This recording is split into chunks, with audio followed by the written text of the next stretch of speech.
The US and EU are putting together a free trade agreement that they're hailing as historic and mutually beneficial. But critics say it's ignoring something: democracy. Now, a single market for Europe and America means not just regulatory differences between the two sides will be removed, but it's claimed big business will also be able to overrule the will of governments. However, the EU has promised big benefits of 119 billion euros annually. Well, let's discuss this now with the host of RT's financial show, The Keiser Report, and here is Max Keiser live from London. Max, 119 billion euros profit every year. This is exactly what the struggling European economies want, isn't it? This is surely good news. No, Bill, this is an unbelievable act of corporate hubris. They've invented something now, the corporate state or the investor state, so that corporations have the ability to override sovereignty, to override countries' legal framework for profit-seeking and rent-seeking. To give you an example of this, for example, you've got Chevron Corporation, which has been active in Ecuador, devastating the ecology in Ecuador. Not only won't they be able to go after Chevron for damages, but Chevron can claim that the fact that the Ecuadorians are going after them for damages means that Chevron can sue Ecuador for the government for damages for being inconvenienced for the ecological holocaust that they've created in Ecuador. This is the most remarkably corporate-friendly, devastating, human-centric, non-benefiting law that I've ever seen in my life. But money talks, Max, and this is mutually beneficial. So European corporations will make huge profits. As you said, it's about profits, but profits are taxed, aren't they? And isn't it exactly what governments want? Income from taxation. Well, corporations are taxed less and less. You know, here in the UK, the big corporations we know are taxed very little, if anything. Very little of what corporations make and what the very wealthy in the world make is actually taxed.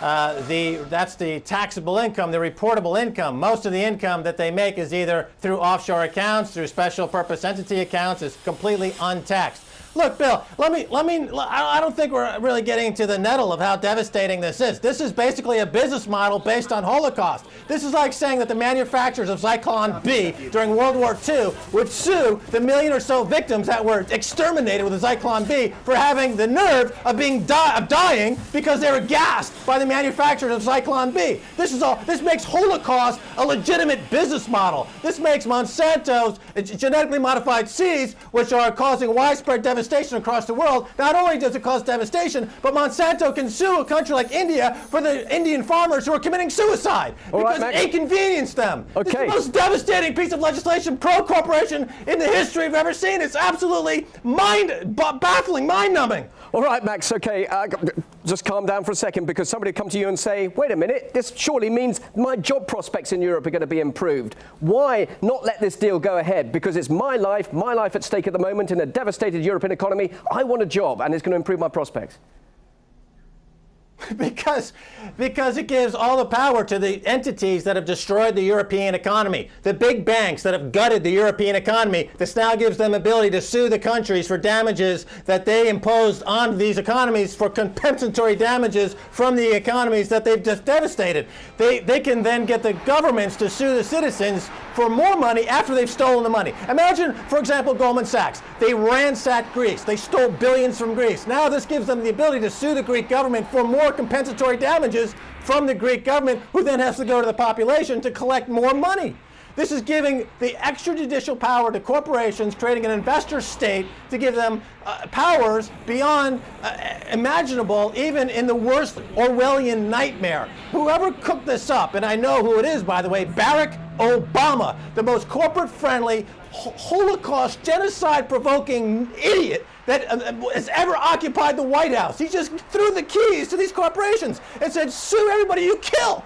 It makes killing and genocide a legitimate business model. Okay, more strong words from me, but what I want to ask you, surely Brussels will listen to what you have to say. They will have those concerns, and they will surely make those laws protecting consumer interests and indeed the environment from any invasive policies from the US. Surely they're not just going to let that stand back. We know how strong Brussels is with legislation anyway.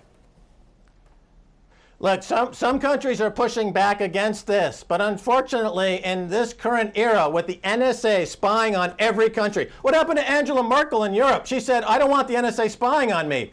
Now she's laying down, supine, just letting this new law which favors American corporations to roll over her like a little frau in the woods, like a Bambi in the woods, just roll over. Well, she should stand up for her citizens. She's being completely duplicitous by saying, we don't want NSA, but we want this new law. So she's been identified as a completely duplicitous, completely in the pocket of American corporations. There are some countries that are trying to push back, but remember, with the NSA in power, with the US dollar as world reserve currency and the Federal Reserve Bank running the world's economy, there's very little recourse. And you've got extrajudicial killing, extrajudicial lawmaking. America has become a rogue state. America has become an outlaw state. And these countries have to wake up, or they're going to find themselves in this American casino gulag state, where they're just being thrown down into a dungeon and forced to trade online virtual games to make virtual gold for their masters at Facebook or some other virtual corporation or gaming entity or casino operator. It's devastating, Bill.